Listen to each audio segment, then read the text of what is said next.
Celebrating 10 years of award-winning car talk. This is In Wheel Time. Just ahead, a review of our new car of the week, the 2021 Mercedes-Benz AMG GLE53. It's a hot rod. The cruise-in calendar will have also This Week in Auto History and the stories making automotive news headlines.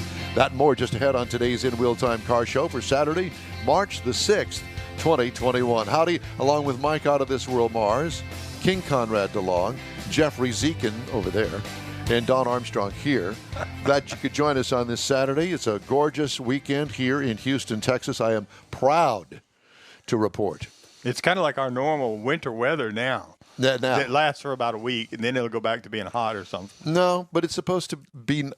I think that the big chill is over with, and I think that the weather's going to improve steadily. We had to cut all the deadfall out of my yard. I mean, and Angie's out of town. I'm still working on mine. All of the bushes and plants. I was listening to my friend Randy Lemon over at KTRH this morning, and of course everybody's all panicked about their yard and all of the death that they see in there, but it's not necessarily dead. Right. So if you just give it a little time, it'll tell you whether it's dead or not. No, these are all slimy and kind of laying over. They were palm trees?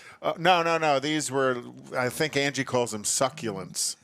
So they were succulent. Well, they're kind of if you crack them open, it's almost like a cactus inside. That was actually my pet name. I was just going to say, I'm not even going to go there, so we'll just leave that at that. Anyhow, if you cut the branch, if it's still green on the inside, then it's still alive. Right. So. Well, I'll tell you somebody that knows all about plants.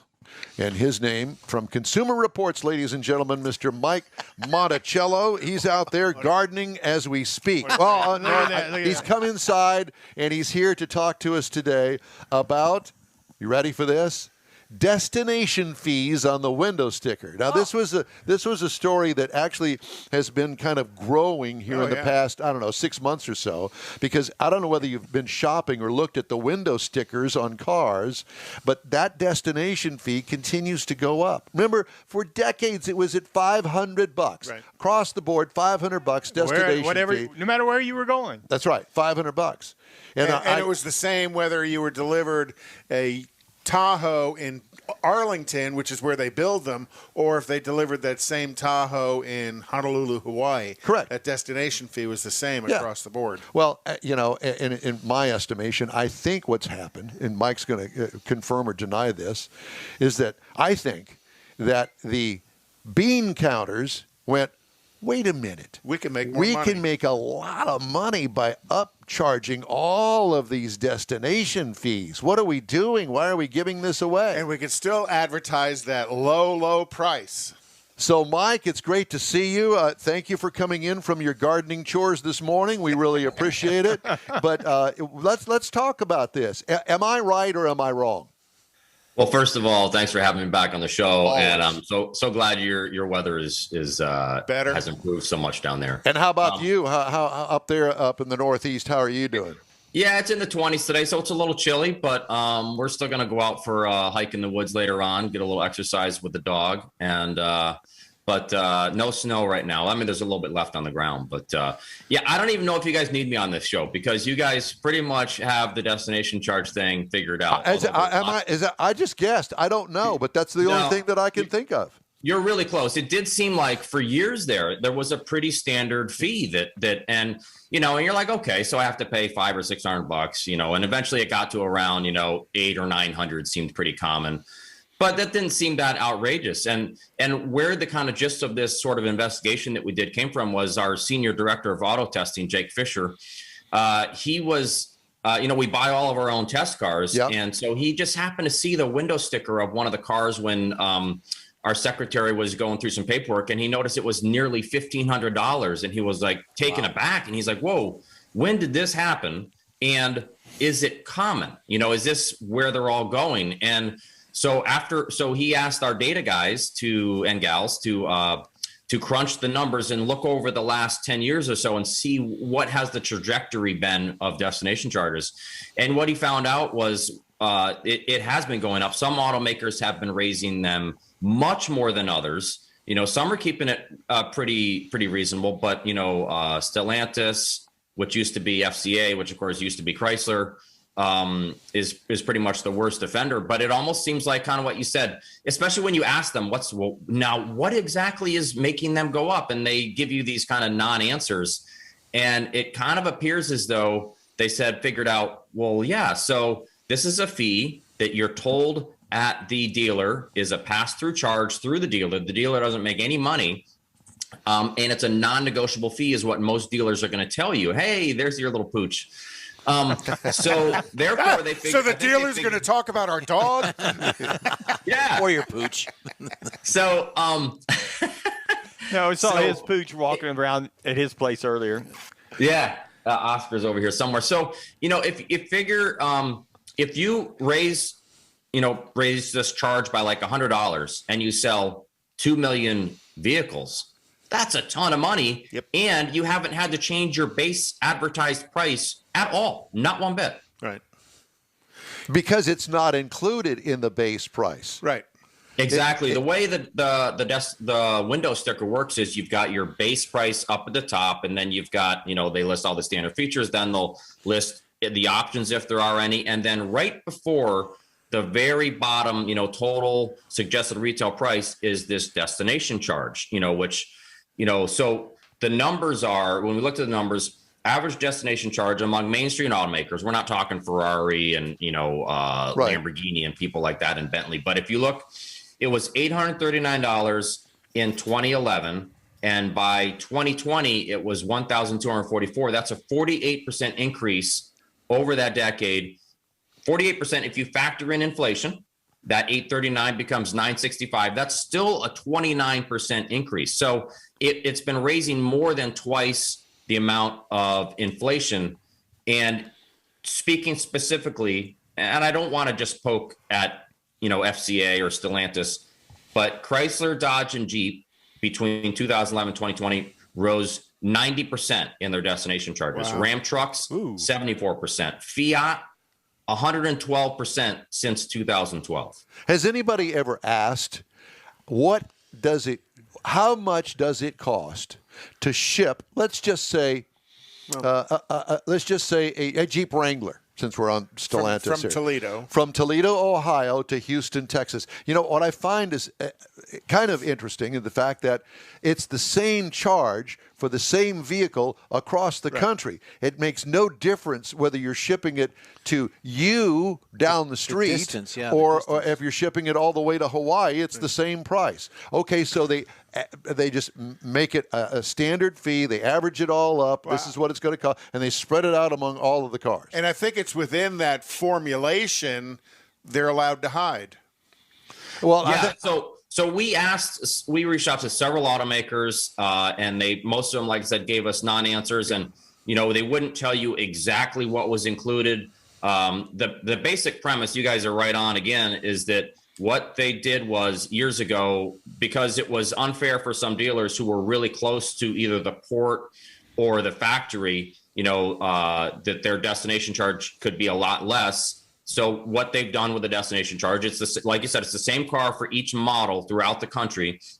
And it's basically supposed to be the average of what it costs to ship it to the closest dealer to the furthest away dealer. So so one dealer doesn't lose out because they're so much further away from the port or the factory, right? So that's what it's supposed to be. And it's thought to be, there's no law, but it's thought to be a profit neutral fee, right? But again, there's no regulations that say what they can and can't charge. The only regulation with this whole Monroney law, Monroney sticker that was years ago, was that the law says the manufacturer has to list the destination fee if they charge one. But a lot of people take that to mean, that the automakers have to charge a destination fee. It says it right in the law. No, that's not what the law says. The law only says if you choose one. I mean, most goods throughout the U.S. are, you don't pay the cost of what it costs to get from wherever they're made to the store, right? You might pay, say, for furniture. You might pay for the furniture to go from the store to your house. Right. But that's different. So, we don't understand why these aren't baked in. And we definitely don't understand why some are going up so much more than others. And when we would ask them, we had one manufacturer even says, I sent several questions and they basically responded and said, we're going to pass on those destination charge questions that you sent over, meaning we're not going to answer. It was almost like, did you guys see the movie Fight Club? Remember the famous line was, the first rule of Fight Club is you don't talk about Fight Club. It seemed like when we're talking to these automakers, the first rule of destination charges is you don't talk about destination charges. I have the answer. I think I have the answer. So what we're going to do is we're just going to buy all of our cars through Amazon because they don't charge for shipping. There you go. Well, why not? I mean, they sell everything else. The ironic thing is, in 2018, I had a friend bought a brand new Corvette, and he went and took a museum delivery.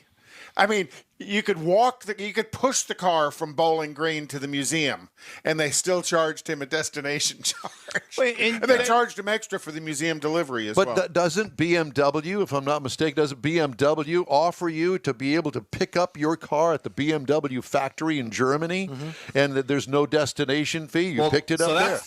Yeah, that European delivery is a little different, but I do want to say that, if you were, in most cases, if you pick up a Corvette these days at the factory, you're still going to have to pay the destination charge. Yeah, right. And of course, the other thing about destination charge, our destination charge is only from U.S. ports and U.S. factories to the dealers. The whole overseas thing is baked into the price, which again leads to the question: okay, so why is it not baked into the price? For everything, exactly. Even in the U.S. I just want to this is the quote we got from FCA or Stellantis when I was trying to understand. Look, I gave him the numbers. These numbers are going up dramatically, and he said vehicle pricing is really about the total package and total vehicle price for the consumer, and not just one element. MSRP is but one element of the pricing equation, including incentives, options, transportation, etc.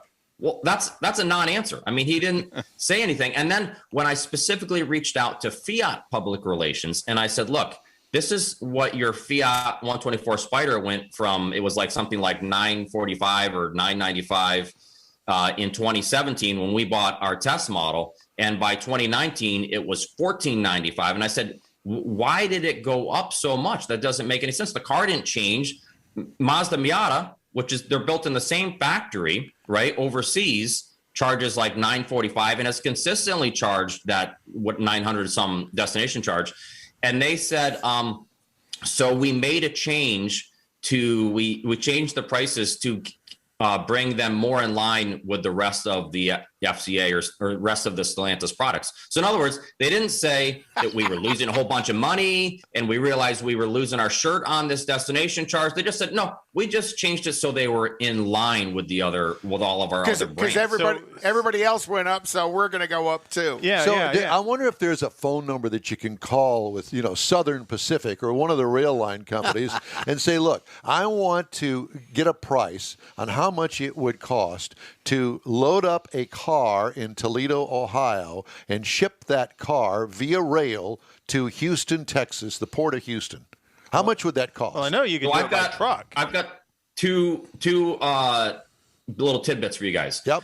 I did call several shipping companies, that would ship via like a tractor trailer, like the ones that you'd see, going to the dealers. And we were quoted.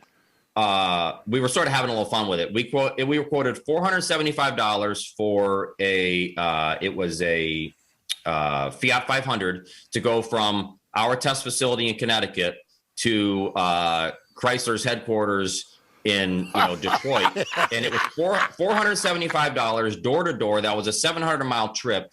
That included taxes, mileage, tolls, and insurance, and that's without any economies of scale. And they told me if I owned multiple cars and was shipping them, it would be even less than $475.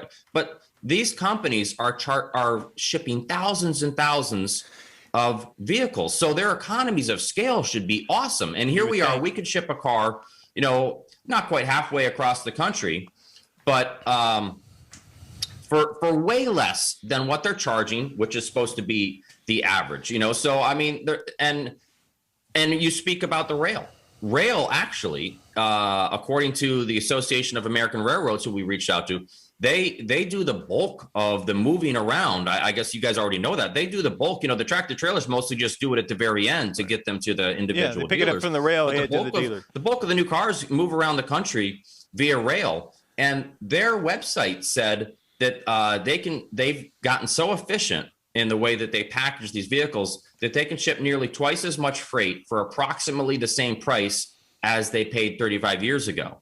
Now, when I saw that, I immediately reached out to them and said, hey, I would love to find out what's going, we're seeing these fees go up, and you guys are saying on your website that if anything, they can charge, they should really be able to charge less, and they aren't. And so once they realized we were trying to find out why the automakers they just stopped talking to us. Don't be talking about our gravy train over here. Let me understand this. Each manufacturer sets their own destination? Yep. Correct. Right. Just want to make sure. And then some of our listeners online have said, does this include, because a lot of these vehicles now get wrapped in plastic to get shipped. I don't know that would be included in destination fees, but if that is part of it. Yeah, you'll see Audis and stuff. A lot of Audis are fully wrapped, but Audi is, so even though Audi fully wraps some of these cars or all their cars, they're still one of the lower in terms of, they've gone up one of the least. I think I've got the numbers here. They're one of the automakers that has gone up the least. So even though they're doing what appears to be, one of the better jobs of actually taking care of the cars on the way there, they haven't jacked them up like some of these other automakers have. And Corvettes tend to be fully wrapped as well, and they are only delivered via truck. Corvette doesn't spend any time on the rail. Oh, so really? Okay. So it's really kind of weird, the variance by manufacturer on destination. That's the big thing. And the thing why the variance? I find kind of strange, because if I'm sitting here and I'm one of the big three or whatever, I'm a car company, and I got bunches of people working with me with computers and things like that. I know where every car is going. I mean, I know that this dealer is going to get this car at some point. I know where it is. I know how many miles it is. I know what it's going to take to get there, or I would like to think I should. So I don't understand why I can't sit there and say car X is going to go to a certain dealer in Houston. Well, it's going to cost us this much money to put it there, so the destination charge is this. But it's only going to cost us this much to go to Dallas because it's 350 miles closer, so the destination charge is this. It's per car. To me, that's a no-brainer in the system because of the computers that we got. I mean, I could do that. But that goes back to what he talked about earlier, is the disadvantage that it puts the dealer that's further away from the manufacturer. Yeah, but okay, I'm sitting down here and I'm in Houston, and I know that I can go to Detroit and pay a little bit less because of less destination charge because it's closer. Is it worth it for me to go up there and then drive that car all the way home? Of course not. Yeah, so I don't see that be as a... You couldn't go to Detroit and have a car delivered to you from the factory there. No, but to a dealer that's in Detroit that's closer. So it's a less... I don't see where that's a valid argument for not doing it. And I think that's the point of the article is, this is kind of their hidey hole of the gravy train of profitability, because they know that their fee is X, whatever X is, but they're charging Y, but there's no ability to negotiate that gross profit built into the destination. So, Mike, fee. what is the answer? I mean, what do we do? Do you call the factory and say, hey, look, we want to complain about your destination fee? Like that's going to help. Luck. Yeah, no, I mean, that's a great question. And I got to be honest with you. Some of my editors, when we were working on this story, said, okay, so you've uncovered this. What's the answer to the consumer? We're supposed to write stories that help the consumer. And my feeling is, the first thing is, we have to let people know what's happening, right? So if people don't know what's happening because we reached out to some of our members, CR members, and one of the people responded, because we said, hey, have you guys noticed destination charges going up? And this guy said, if you can remember what you paid for a destination charge 10 years ago, you're a lot more, with it than I am. So it's one of these things that if you only buy a car, and that's, people, every 10 years. Don't buy cars really that often, right? So if you buy a car every 10 years, you might not remember how much you paid before. So it's something they can sort of, in a sense, sneak past you. You wouldn't really notice it, yeah. Right. So what we did, first of all, is we now list the destination charge on our website, which is consumerreports.org or cr.org if you're really hip and cool. Me.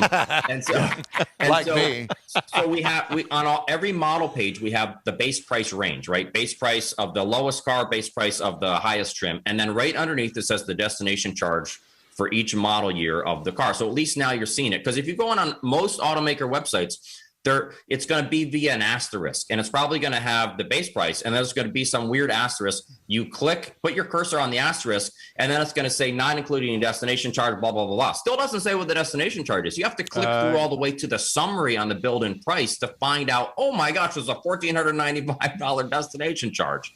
So the first thing is we wanted to make people aware. Second thing is, just by simply writing the story and saying this is what's happening. Second thing is we now put it on our website. The third thing is that maybe people start saying, no, I'm not going to pay this. And our suggestion there is we actually talked to a dealer in Florida, Earl Stewart Toyota, and he said, look, if you bring up the destination charge, the dealer is just going to say, oh, no, we can't negotiate on that because that's a pass-through charge. And that's not a lie. That is true. The dealer is not making any money on this destination charge.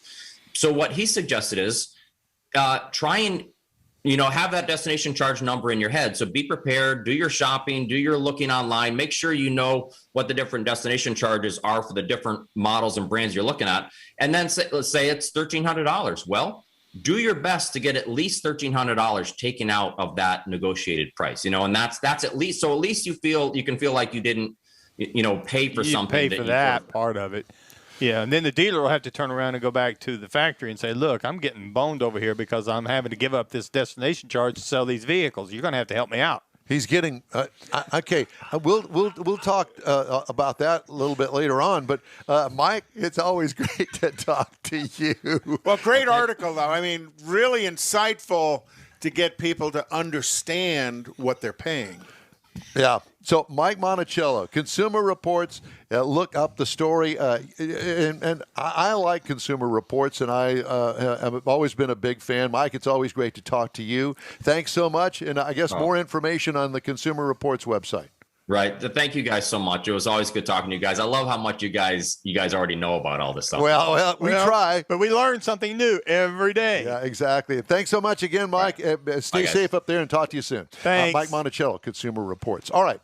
Time now for the cruise-in calendar. And there's always tons of stuff. And the weather's going to be great. And if you want to go to a cruise-in, tonight's the night. Well, tonight's the night. And then cruise-in is kind of what's coming on next week and the week following. So, excuse me. Tonight's the night. Lone Star Rod and Custom President Show. Biden? Yeah, no kidding. I'm sorry. What am I doing here? What am I doing? What am I doing here? The Lone Star Rod and Custom Show up in Austin is April 16th. April 17th is the Camaro Car Show on Kemah Boardwalk. Sunday, April the 18th is the Lowlife Annual Car Meet. And The Lowlife? Sure it is. Like lowered. Oh, Lowered cars. I see. Not you and your family How members. come we weren't invited? Not you and George. I was going to say, I can relate to that. At the Speed Sports Park up in North Houston, the go-kart place that Alec Udell, his parents own. And then on May 1st, Keels and Wheels is back on the schedule, and we're understanding that so far it's a go. It's a go, and we're going to be there. That'll be exciting. And I think we're also planning on being at NHRA again, correct? Yes, we are. That's correct. Thank you, Seth. Thank you. Yes, absolutely. All right, time now for this hour's car review. I had a chance to drive the 2021 Mercedes-Benz. Okay, sit down, and you ready for this? Yep. You might want to take a note here. It's the AMG GLE53 Coupe. Coupe. Now, like why would you call a four-door vehicle of any kind of coupe? I don't know, but it's a visual thing when you look at it. I guess it's got a fastback on it. Okay, available trim levels. Well, this is it. This is the only one available. AMG GLE53 Coupe. That is, unless you want the bigger motor, and then that's the 63S. Okay, but we're going to talk about the 53. Okay, it's a mid-size fastback four-door SUV, even though it's called a coupe. Okay. I'm more traditional than that. You know, it's not a coupe. It's an SUV. And that's not the coupe, by the way. That is the SUV. That's the standard SUV. It's what was issued to me, and I'm just. We have to we'll shoot Mars. Talk to the background guy. Yeah, that'd boned be again. Mars. Anyway, boned again. All new for 2001 was this model. That was a good one. You thought that would slip right past us, but it didn't. Never does. Didn't even think about it when I said it. Exterior features, Slip the sloping bone. roof line limits the bigger hauling capacity in the back. Kind of looks like Porsche-esque. Well, and that's where the coupe phraseology comes for it. Is the tilted back. It has a glass. huge, big grille with vertical teeth and big Mercedes star in the middle of it. You can't miss it for anything else. Twin dual exhaust tips. Looks like a fastback SUV. This is an interior shot, as you can tell. It's got that big screen. Yeah. Interior highlights include the 12-inch dual-purpose instrument cluster infotainment screen. Runs across darn near half the vehicle on the front there. Real wood or carbon fiber accents, depending on what trim level you get. Quilted leather seating surfaces. Lots of control buttons on the steering wheel, on the lower dash, on the center console, on the doors. Did you count them? I did not. There were too many, and I can't count that high. Cargo trunk room, again, limited by height because of that sloping roof. What I liked about it, the overall beautifulness, is that a word? Yeah, it is now. Of an impressive interior. I love the steering wheel, too. What could use improvement?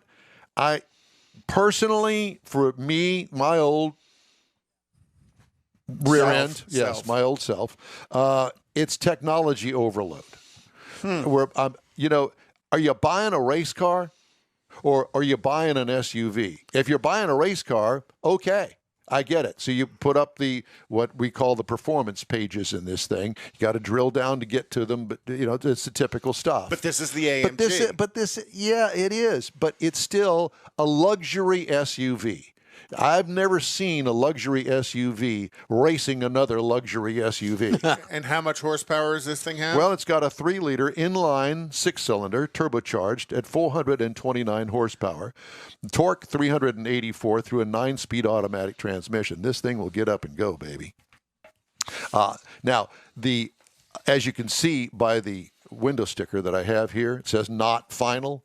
And it's listed right across where there would be the miles per gallon on it. So they didn't know, but I do. What was the destination charge? Well, just a moment, I'll tell you. I got 21 miles per gallon over 573 miles. Pretty what good. I liked about it, power, baby. Dang, lots of power. What could use improvement? How about more horsepower? That's what you get when you get the 63 version. That's a V8 with 603 horsepower. Twin turbo. Ride and handling, love that air suspension. It's operated from the steering wheel, and it really makes the vehicle. Of course, you're paying for this. Base trim price on this vehicle is $76,500.